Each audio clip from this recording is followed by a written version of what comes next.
चलिए शुरुआत करते हैं सम नंबर 14 एंड ये सम नंबर 14 है। क्लियर। सम नंबर 14 है सेम एज इट इज, अभी जस्ट हमने सम नंबर 13 किया उसके जैसा ही है। ठीक है। और ये भी एग्जाम के पॉइंट ऑफ व्यू से इंपॉर्टेंट सम है, तो इसे भी अच्छे से ध्यान से कर लीजिए। तो सम नंबर 14 क्या कहता है देख लेते हैं। An example of state is given to 3 student. एक एग्जाम्पल दिया 3 स्टूडेंट को, एक आपको, एक आपके 2 दोस्तों को। ठीक है। Probability of solving the example correctly respectively. अब आप तीनों से एग्जाम्पल सोल्व हो जाएगा, उसकी प्रोबेबिलिटी क्या है 1/2, 3/4 एंड 1/4। ठीक है। प्रोबेबिलिटी निकालना है that the example will be solve. अभी मैंने आपको सपोज कर लो यही 14 नंबर का एग्जाम्पल दिया सोल्व करने को, और आप तीनों की प्रोबेबिलिटी एग्जाम्पल सोल्व करने की क्या है 1/2, 3/4 एंड 1/4 है। अब मुझे प्रोबेबिलिटी क्या निकालना है कि एग्जाम्पल जो आपको तीनों को मैंने ये दिया वो सोल्व हो जाएगा। तो आप तीनों में से कोई भी अगर एक एग्जाम्पल सोल्व कर लेगा तो ये एग्जाम्पल सोल्व माना जाएगा। ठीक है। तो मुझे प्रोबेबिलिटी किसकी निकालनी पड़ेगी, एटलीस्ट 1 की निकाल दूं तो बाकी मेरा हो जाएगा एग्जाम्पल सोल्व की प्रोबेबिलिटी। तो चलिए सबसे पहले एग्जाम्पल को ब्रेक किया जाएगा। कैसे किया जाएगा कि ए, ये आप मानो आपने एग्जाम्पल सोल्व कर लिया, प्रोबेबिलिटी ए, उसकी संभावना क्या बोली इन्होंने 1/2। ये आपके दोस्त ने, ये आपका जो दोस्त है बी, उसने एग्जाम्पल करेक्टली सोल्व कर दिया, प्रोबेबिलिटी ऑफ बी उसकी संभावना क्या है 3/4। ये तो हमें क्वेश्चन में दिया गया है प्रोबेबिलिटी क्या है। अब सी, ये आपका दूसरा दोस्त, उसने प्रोबेबिलिटी का ये वाला जो एग्जाम्पल है वो सोल्व कर दिया, उसकी प्रोबेबिलिटी क्या है 1/4।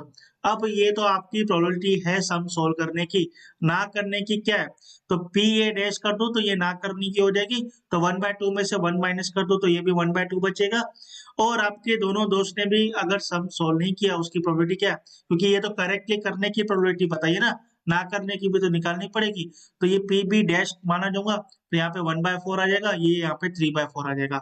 1 माइनस करना है मुझे, सिंपल ये मैं यहाँ पे किया मैंने। ए नोट मतलब आपने सोल्व नहीं किया, उसकी प्रोबेबिलिटी क्या है 1/2, इसको क्या बोलेंगे पी ए डैश। आपके दोनों दोस्तों ने प्रोबेबिलिटी मतलब क्या है नहीं करने की, सम करेक्टली नहीं करने की, तो पी बी डैश 1/4 और पी सी डैश 3/4। सिंपल बहुत ही। अब यहाँ पे क्या करना है, now the probability that at least one will solve the example correctly.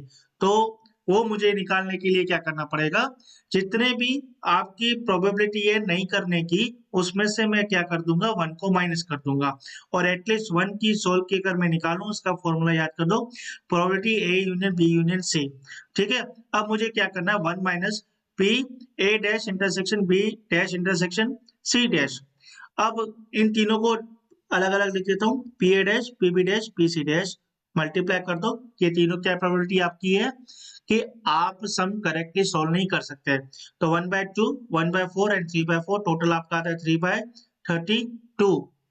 तो ये प्रोबेबिलिटी क्या है आपकी सम सोल्व करने की नहीं की है। तो 1 माइनस कर दूंगा तो क्या हो जाएगा, सम सोल्व करने की प्रोबेबिलिटी आ जाएगी। तो जस्ट मैंने 1 यहाँ से माइनस कर दिया, तो ये आपका आ जाएगा, इसको इजीली सोल्व कर देना आपको आता ही होगा 29/32। क्लियर। 29/32, ये रहा 29/32। तो आई होप कि सब नंबर 14 भी समझ में आ गया होगा। सब नंबर 13 देख लिया तो 14 भी आ जाएगा। क्लियर। अब हम चलते हैं नेक्स्ट सम की ओर, सम नंबर 15।